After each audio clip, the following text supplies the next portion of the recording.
guna menghujukkan rasa syukur kepada Allah Subhanahu wa taala.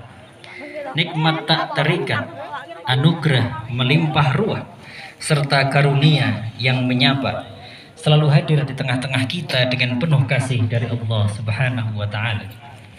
Salawat serta salam selalu terkirim kepada Nabi besar Nabi Muhammad sallallahu alaihi wasallam yang mana telah menjadi pionir dalam revolusi akhlak, terbukti dengan perubahan besar-besaran yang terjadi pada masyarakat Makkah menuju peradaban mulia yang diridhai Allah Subhanahu wa taala.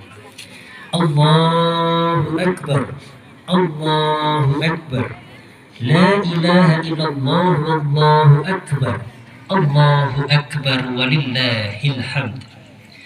Tanpa terasa Ramadan telah meninggalkan kita. Ramadan bulan yang penuh dengan kemuliaan dan ampunan. Di dalamnya kita melaksanakan puasa selama 1 bulan penuh, serta ibadah-ibadah lain yang telah disyariatkan oleh Allah, baik yang bersifat wajib maupun sunnah. Pada hari raya yang suci ini, khatib bermaksud menyampaikan 10 pesan Idul Fitri, pesan-pesan yang menyegarkan guna menambah spirit kesucian yang menggelora hari ini. Ma'asyiral muslimin rahimakumullah. Pesan pertama adalah pesan ketakwaan. Setelah berpuasa sebulan lamanya, tentu tujuan ketakwaan sudah seharusnya mampu kita capai. Prinsip la'allakum tattaqun, agar kita sekalian menjadi orang-orang bertakwa. Hari ini insya Allah kita semuanya masuk ke dalam golongan orang-orang bertakwa. Oleh sebab itu, salah satu cara sederhana untuk mengukur apakah ketakwaan kita meningkat atau tidak adalah dengan merenung apakah dosa yang sebelum Ramadan kita lakukan saat ini masih saja kita lakukan kembali, sehingga kita mampu meredamnya karena rasa khawatir akan dosa dan siksaan. Insya Allah itu adalah buah dari puasa yang kita lakukan di bulan Ramadan. Pesan kedua, mari kita jadikan momentum bulan Syawal ini sebagai momentum konsistensi. Allah berfirman, innal ladzina qalu rabbuna Allah tsumma istaqamu tatanazzalu 'alaihimul malaika alla takhafu wa la tahzanu wa abshiru bil jannati allati kuntum tu'adun. Sesungguhnya orang-orang yang berkata Tuhan kami adalah Allah, kemudian tetap dalam pendiriannya, akan turun malaikat-malaikat kepada mereka dan berkata, jangan kamu takut dan bersedih hati, serta bergembiralah dengan memperoleh surga yang telah dijanjikan kepadamu. Setelah berpuasa dan melakukan serangkaian ibadah di bulan Ramadan, jangan sampai proses tersebut tidak membekas sama sekali dalam diri kita. Harus hadir konsistensi dan istiqomah dalam diri kita, karena Allah telah menjanjikan barang siapa yang bersikap istiqomah akan didatangi malaikat dan menjamin untuk tidak takut dan tidak bersedih. Mari kita buktikan keistiqomahan ini dengan melanjutkan puasa 6 hari di bulan Syawal, menghidupkan malam-malam dengan salat malam, bersedekah secara konsisten meski jumlahnya sedikit, serta sikap saling menghormati antar sesama tanpa lelah. Ingat, jangan pernah lelah menjadi orang baik. Pesan ketiga adalah pesan persatuan. Idul Fitri sering dikaitkan dengan ritual dari lisan, dibarengi dengan keikhlasan dari dalam hati, sehingga tercipta harmonisasi yang tidak setengah-setengah. Jika ada kalanya nanti terjadi konflik, segera bermintaan kembali tanpa perlu menunggu syawal bulan itu. Kita tidak pernah tahu kapan malakul maut akan masuk. Jamaah salat Idul Fitri yang dirahmati Allah.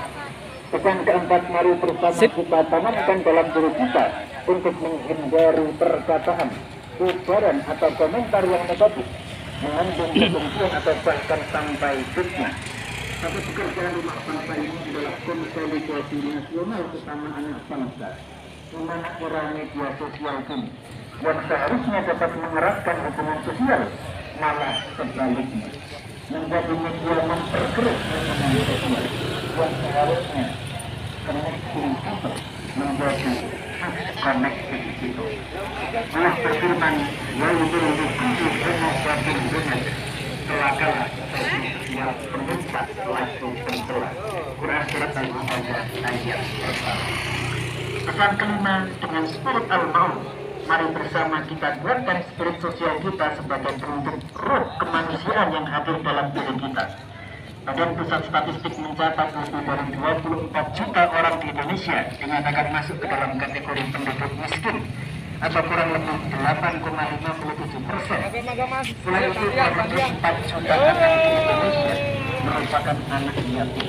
Ditambah dengan kondisi alam yang mana bencana terjadi dalam rentang waktu signifikan, sehingga para penyintas membutuhkan bantuan dengan cepat dan terukur. Oleh sebab itu, dengan prinsip ta'awun dan spirit al-maun, mari biasakan dalam diri kita peduli terhadap orang lain, bahwa rezeki yang Allah berikan kepada kita ada hak orang lain yang membutuhkan. Dengannya akan tercipta kehidupan yang harmonis, yang berlebih membantu yang kurang, yang stabil membantu yang tersimpan susah, dan seterusnya. Pesan keenam, Syawal juga saatnya keluarga berkumpul. Sangat saudara, kerabat, keponakan berkumpul dalam satu waktu. Mbak Marsi. Jadikan momentum ini menjadi pengingat untuk berikhtiar memasuki jannah Allah bersama-sama. Allah berfirman, "Qu anfusakum wa ahlikum nar." Peliharalah diri kalian dan keluarga kalian dari api neraka. Perlu diingat bahwasanya masuk surga tidak boleh sendirian, harus mengajak bersama-sama dengan keluarga. Oleh sebab itu, pendidikan keagamaan, karakter, akhlak, hingga syariat adalah hal yang penting untuk masuk ke ranah keluarga. Pesan ketujuh, salah satu hal yang sedang dibangun pemerintah adalah efisiensi. Seharusnya hal ini dapat dijadikan momentum dalam merefleksikan apakah kita sudah melakukan efisiensi dalam ranah kehidupan kita. Dalam Islam, efisiensi disebut dengan ekspedit atau berguna. Sebagai umat Islam perlu kita sudah menjalankan prinsip ekspedit atau penghematan, atau justru malah pemborosan. Anhaakumut takatsur hatta zurtumul maqabir. Berbangga-bangga dalam memperbanyak dunia telah melalaikanmu sampai kamu masuk ke dalam kubur. Pesan ke-8, mari jadikan Idul Fitri ini menjadi momentum introspeksi secara menyeluruh. Sudahkah kita bergerak dengan jiwa Qur'ani? Sudahkah kita dijiwai dengan syariat Islam? Sudahkah karakter anak-anak kita sesuai dengan yang diajarkan oleh Rasulullah SAW? Pesan ke-9, meski Ramadan telah berlalu, namun karakter Ramadan tidak boleh hilang. Mari kita bangun generasi muda yang berkarakter dan berkepribadian luhur. Jamaah ma'asyiral muslimin rahimakumullah.